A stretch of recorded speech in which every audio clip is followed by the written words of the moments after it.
Assalamualaikum warahmatullahi wabarakatuh.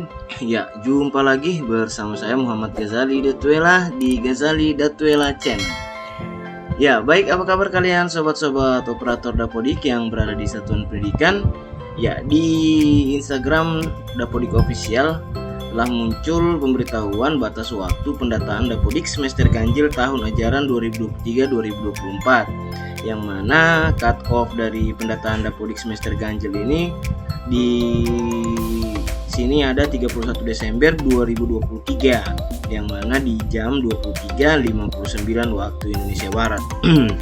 Ya, dan kemudian apa saja yang harus kalian lakukan terkait masalah pendataan Dapodik semester ganjil tahun ajaran 2023-2024 ya.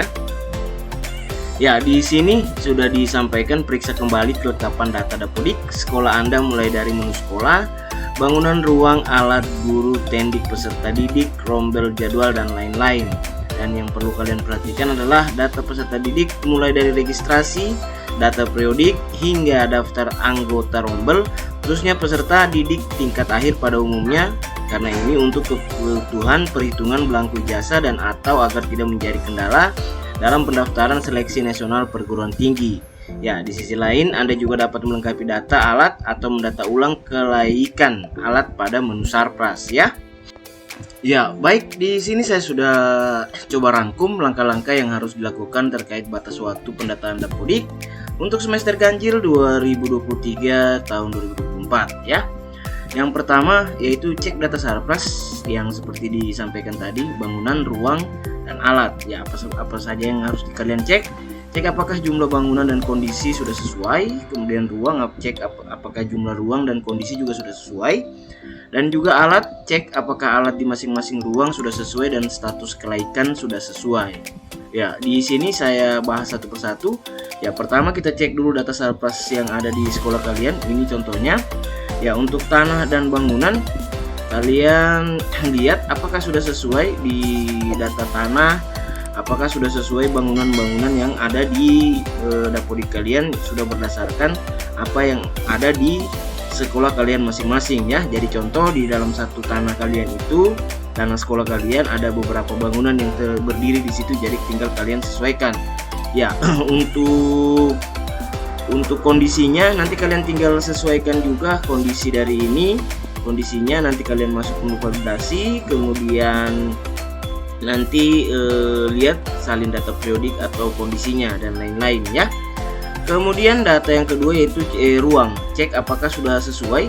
Nah, ruang ini adalah hasil dari inputan bangunan kalian yang berada di sini di tanah tadi. Jadi di sini bisa dilihat, jadi dalam satu tanah itu di sekolah kalian ada berapa bangunan. Jadi inputkan sesuai dengan yang ada di keadaan di sekolah kalian masing-masing. Ya, ini ruangnya sudah terbagi. Ya, ini contoh di bangunan A ada ruang apa saja, bangunan B, C, D ini ada bangunan apa saja semua. Kemudian ruang capsek, laboratorium, ruang perpus, ya ini D, ruang perpus, kamar mandi, ya ini bangunan WC dan juga ruang penunjang ya. Jadi nanti tinggal kalian sesuaikan ya. Kemudian cek di menu alat apakah alat di masing-masing ruang sudah sesuai dan status kelaikan sudah sesuai. Ya, di sini alatnya. Ya, kemudian di sini kalian bisa lihat, di sini saya akan contohkan ruang kelas 1 ya. Ya, ini yang dimaksud alat-alat yang ada di ruang tersebut ya. Jika memang alat-alat ini yang kuning ini atau yang orange ini, berarti alat ini tidak ada di ruang tersebut ya. Jika ada, nanti kalian tinggal tambahkan atau isikan ya. Nanti untuk status kelaikannya nanti tinggal kalian lihat di sini. Ya, ini jumlah kelayakannya, jumlah dari totalnya dan juga jumlah kelayakannya ya. Kemudian yang kedua yaitu cek data guru dan tendik, kevalidan data guru dan juga guru dan tendik, kemudian data rinci guru dan tendik, keaktifan guru dan tendik ya. Jadi perlu kalian ingat, untuk data guru kalian pastikan betul bahwa data-data guru ini sudah valid ya. Yang pertama juga yaitu di sini sudah dijelaskan kevalidan data dan guru. Ya, maksudnya kevalidan data guru ini tidak masuk residu di verbal PTK kalian ya. Jadi nanti tinggal kalian cek berdasarkan apakah data guru kalian ini sudah sesuai ya. Kemudian ini data rincinya ini saya contohkan untuk PNS sendiri apakah sudah sesuai juga. Data rincinya termasuk di apalagi guru-guru yang sertifikasi harus kalian inputkan riwayat sertifikasinya, kemudian riwayat pendidikan formalnya ya. Jadi nanti inputkan kalau memang belum terinput di sini. Jadi kalau kita berbicara riwayat, otomatis kita memakai data awal dan juga sampai akhir ya. Ini ada salah satu guru ini dari SD, SMP dan juga SMA, dan kemudian D2 dan juga S1 ya. Jadi nanti kalian tinggal lihat apakah sudah sesuai atau belum ya. Kemudian yang data rincinya yang lain yaitu apalagi PNS, yaitu terkait masalah riwayat gaji berkala ya. Riwayat gaji berkala ini sangat penting juga apalagi untuk guru yang sertifikasi. Jadi nanti jika ada riwayat gaji berkala dari guru tersebut, nanti kalian boleh inputkan di sini ya. Kemudian juga riwayat kepangkatan ya, jangan dilupakan juga riwayat kepangkatan. Jadi nanti usahakan di riwayat kepangkatan ini kalian inputkan dari pangkat awal dan juga sampai pangkat terakhir dari guru kalian tersebut ya. Kemudian jangan dilupakan juga riwayat karir guru ya. Riwayat karir guru ini juga sangat penting karena ini apalagi untuk guru-guru P3K juga sangat penting jika ingin apalagi guru P3K dan juga untuk guru-guru yang akan mengikuti PPG. Jadi riwayat karir guru ini sangat penting diisi. Jadi nanti inputkan juga terkait masalah riwayat karir guru. Ya, kemudian yaitu tentang keaktifan ya. Keaktifan guru ini di sini saya akan contohkan. Pilih salah satu gurunya, nanti kalian tinggal klik di penugasan. Ya, untuk keaktifan PTK ini kalian usahakan di sini tercentang dari Juli sampai dengan Desember ya. Untuk tahun pelajaran 2023-2024 berarti PTK tersebut aktif melaksanakan tugas di satu sekolah kalian mulai dari Juli semester 1 tahun pelajaran 2023-2024 ya. Ya, kemudian di sini cek data peserta didik. Kevalidan data peserta didik terdiri antara lain yaitu cek residu peserta didik di verbal PD, kemudian cek data peserta didik apakah sudah sesuai dengan data Dukcapil, kemudian cek apakah jumlah peserta didik sudah sesuai, dan kemudian cek data periodik peserta didik. Ya, di sini terkait masalah residu juga kalian mungkin sudah paham. Jadi nanti kalian cek di verbal PD data residu dari siswa kalian ya. Jika masih ada data residu, alangkah baiknya segera perbaiki dan sesuaikan dengan data yang ada di Dukcapil ya. Kemudian cek data sudah sesuai dengan residu ya ini, dan juga ya jumlah peserta didik ini ya. Jadi kalian pastikan bahwa jumlah peserta didik kalian yang ada di Dapudik sudah sesuai dengan keadaan yang ada di satuan pendidikan kalian ya. Dan kemudian cek data periodik ya. Data periodik ini adalah berupa tinggi badan, berat badan, dan juga lingkar kepala dan lain-lain. Ya, di sini saya hanya akan contohkan. Di sini contoh Abdul Muas.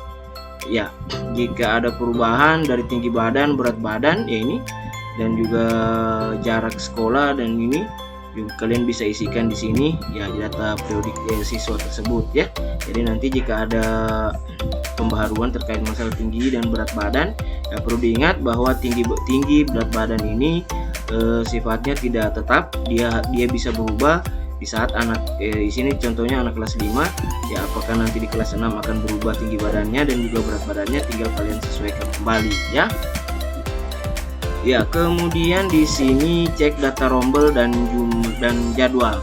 Cek data rombel apakah jumlah siswa sudah sesuai, kemudian cek jadwal per rombel apakah sudah terisi ya. Ya, di sini maksudnya di jumlah siswa per rombel ini kalian bisa lihat di rombel ini, atau juga kalian bisa lihat di sini di beranda di bagian bawah ini sudah ada ya, ini jumlah peserta didik per rombel ya. Di sini ada jumlahnya, nanti kalian tinggal koordinasi juga dengan guru kelas, atau kalian bisa juga cetakan daftar siswa per rombel. Saya rasa saya tidak perlu jelaskan bagaimana cara mencetaknya. Di sini nanti kalian pastikan apakah sudah sesuai jumlah siswa per rombelnya ini. Di sini nanti kalian tinggal koordinasi juga dengan guru kelas apakah sudah sesuai atau belum ya. Kemudian jadwal perombel ya, ini juga sangat penting. Kalian pastikan juga sudah mengisikan jadwal di Dapodik yang ada juga yang berdasarkan jadwal yang ada di satuan pendidikan kalian ya. Ini kalian masuk di menu jadwal ya, dan kemudian di sini saya contohkan dulu ya. Sini saya contohkan salah satu ruang ya, ini ya jadwalnya adalah berupa ini, sudah terisi semua ya. Pastikan sudah terisi semua terkait masalah jadwal perombelnya ya. Kemudian ya ini juga sangat penting, cek data peserta didik tingkat akhir ya. Ini sangat penting karena takutnya nanti pada saat siswa kalian yang tingkat akhir ini lulus, namanya dan juga tanggal lahir dan nama ibu belum sesuai berdasarkan data Dukcapil ya. Jadi sangat penting. Jadi kalian boleh mintakan kembali kartu keluarga kepada orang tua siswa dan kalian cocokkan dengan data kalian yang ada di aplikasi Dapodik ya.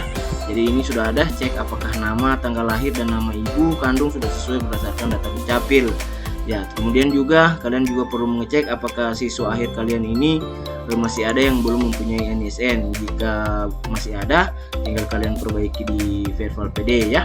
Jadi nanti ini yang sangat penting sekali teman-teman terkait masalah peserta didik tingkat akhir, karena ini akan berdampak ke tingkat selanjutnya jika data peserta didik tingkat akhir ini belum sesuai. Jadi nanti pastikan nama, tanggal lahir dan juga nama ibu kandung sudah sesuai berdasarkan data Dukcapil. Jadi nanti saran saya mintakan kembali kartu keluarga siswa tersebut yang peserta didik tingkat akhir dan kalian cocokkan sesuai dengan data yang ada di aplikasi Dapodik kalian ya. Terima kasih, salam satu data ya. Jadi itu adalah langkah-langkah yang harus kalian lakukan terkait batas waktu pendataan Dapodik untuk semester ganjil tahun ajaran 2023-2024. Semoga informasi ini bermanfaat untuk kita semua. Akhir kata, assalamualaikum warahmatullahi wabarakatuh. Salam satu data.